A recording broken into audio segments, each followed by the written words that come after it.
আসসালামু আলাইকুম। প্রতিদিনের রান্নাঘরে সবাইকে স্বাগত জানিয়ে আজকের আরেকটি নতুন রেসিপি নিয়ে চলে এসেছি। তো আজকের রেসিপিটির নাম হলো রুই মাছের কালিয়া। তো আমি প্রথমে মাছগুলো ভালো করে ধুয়ে পরিষ্কার করে নুন হলুদ মাখিয়ে নিয়েছিলাম। তারপরে কিন্তু কড়াইতে তেল দিয়ে একে একে মাছগুলো দিয়ে দিয়েছি, আর এক পিঠ দেখো ভাজা হয়ে গিয়েছে।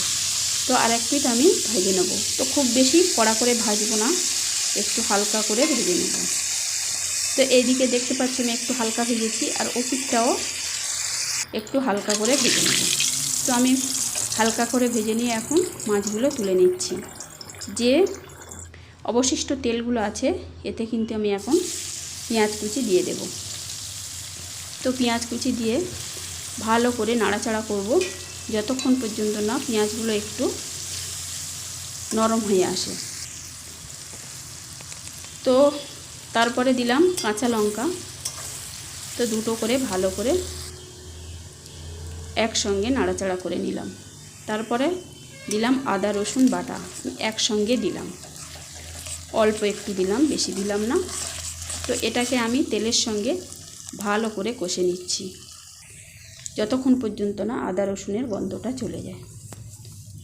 তো আমি বেশ খানিকক্ষণ নাড়াচাড়া করার পরে আমি কিন্তু তারপরে লবণ দিয়ে দিলাম, হলুদ গুঁড়ো, লঙ্কা গুঁড়ো অল্প করে দিয়েছি। লঙ্কার গুঁড়োটা যেহেতু কাঁচা লঙ্কাটা পড়েছে ওই জন্য করে, আর তারপরে দিলাম ধনে গুঁড়ো। তো এগুলোকে আমি ভালো করে আবার নাড়াচাড়া করে বেশ কিছুক্ষণ আমি কষিয়ে নেব।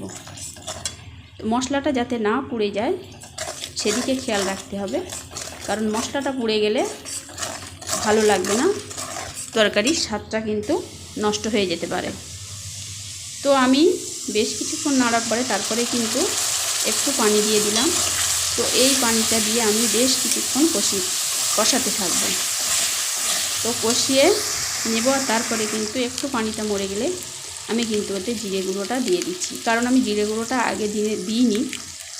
তো জিরে গুঁড়োর যে জিরের যে গন্ধটা আছে সেটা কিন্তু আগে থাকতে দিলে কিন্তু পাওয়া যায় না।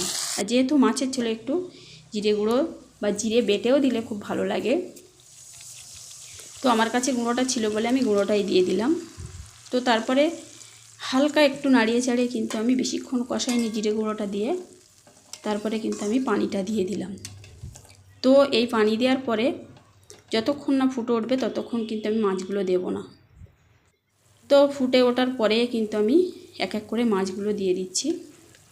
তো এইগুলো ফুটবে, আর তারপরে কিন্তু আমি ঝোলটা অল্প হয়ে আসলে আমি কিন্তু ধনেপাতা দিয়ে নামিয়ে নেব।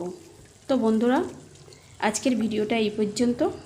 যদি ভিডিওটা ভালো লেগে থাকে লাইক, কমেন্ট, শেয়ার আর অবশ্যই কিন্তু সাবস্ক্রাইব করবে, আর পাশে থাকা বেল আইকনটি অন করবে। পরবর্তী একটি ভিডিওতে দেখা হচ্ছে। ততক্ষণ সবাই সুস্থ থাকবে, ভালো থাকবে। আল্লাহ হাফেজ।